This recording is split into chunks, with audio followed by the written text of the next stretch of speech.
G'day guys, Mac with the Outer Circle, and today, well, I want to talk more about these price rises that have occurred as a result of the fixed international pricing by Games Workshop and Forge World.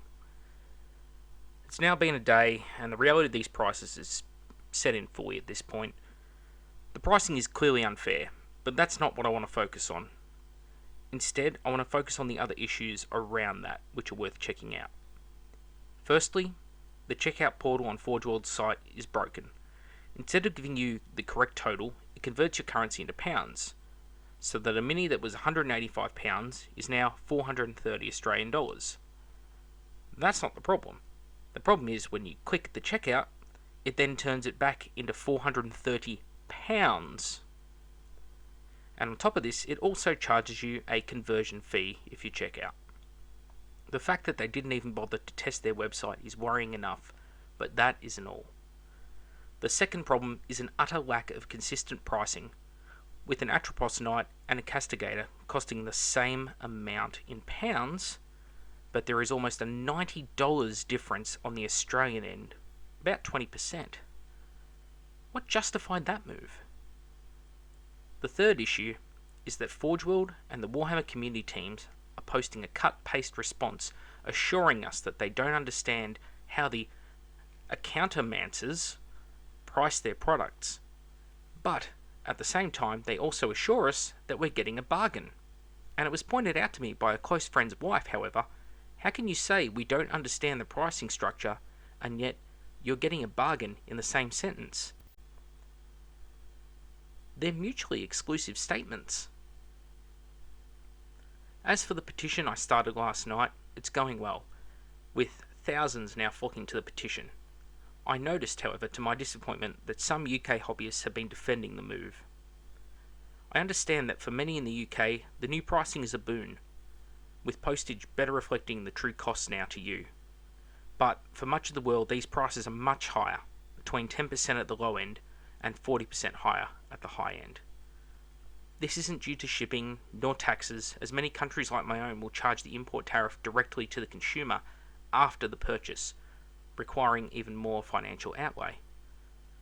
What my fellow wargamers in the UK failed to understand is that the community, the global community, makes up 75% of Games Workshop's own financials. If we all stop buying it, as many of you suggest, what do you think will be the consequences for you? Instead of being selfish and not looking beyond your own noses, think about the long-term effects. To make up for me personally not buying from the company anymore, Games Workshop will have to convince 10 more people in Australia to buy Adeptus Titanicus each year to cover what I personally would have bought.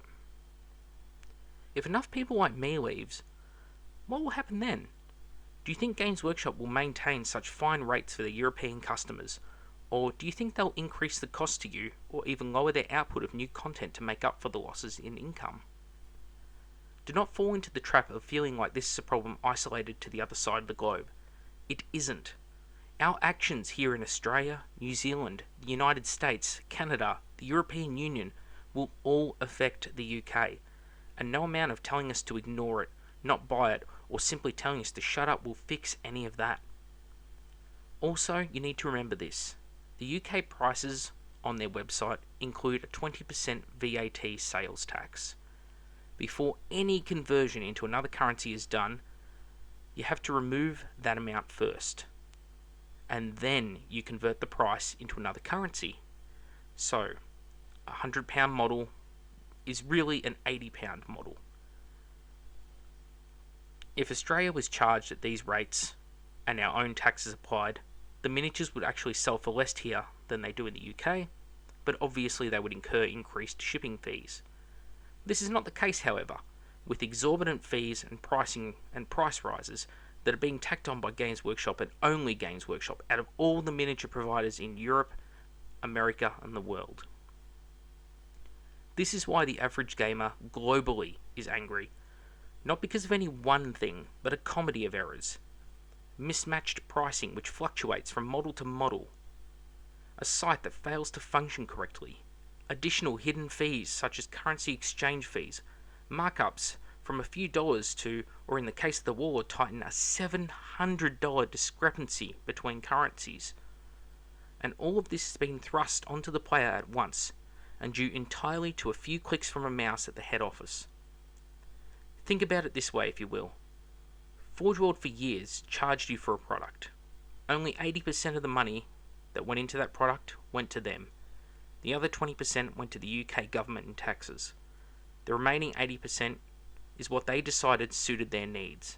It was not only enough to sell their miniatures at, but also to profit from and grow as a company. All of a sudden, however, that 80% isn't enough for them. From Australia, they've decided they need 120%. From the United States, they need 100%. From New Zealand, 125%.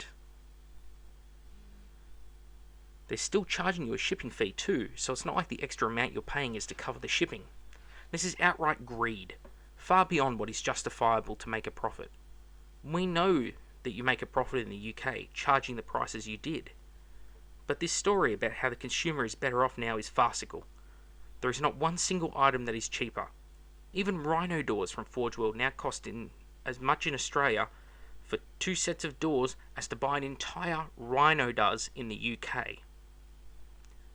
These prices are unsustainable, and the community, not my wallet, is the biggest victim here.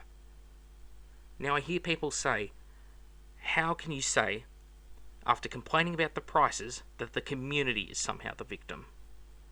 I can say it because if the prices are higher, people are going to naturally buy less, or even none at all. Can you grow a hobby or a community which is actively shrinking? No, of course you can't.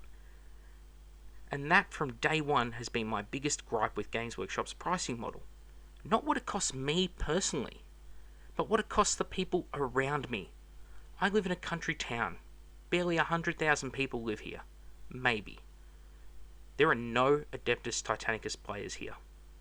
They were priced out by the ludicrous Australian price. There will be no Titanicus community here. Even were I to buy the game, I could not convince the people here to buy it too. This is the fate which communities across the globe will soon face if something is not done, and that is why I chose to create a petition. Not because I think Games Workshop will listen, but because by doing nothing, we will be rewarded with nothing. But by at least attempting to talk to the company, maybe, just maybe, wiser heads will prevail at the company headquarters. And they'll listen to us and actually implement the changes we want, which is pricing based on the actual exchange rate. I'm Mac with the Outer Circle. Please leave your thoughts and feedback below. Please sign the petition if you haven't already. It will be linked in the show notes at the top of the screen in the YouTube description, and I'll check back in soon. See you all next time.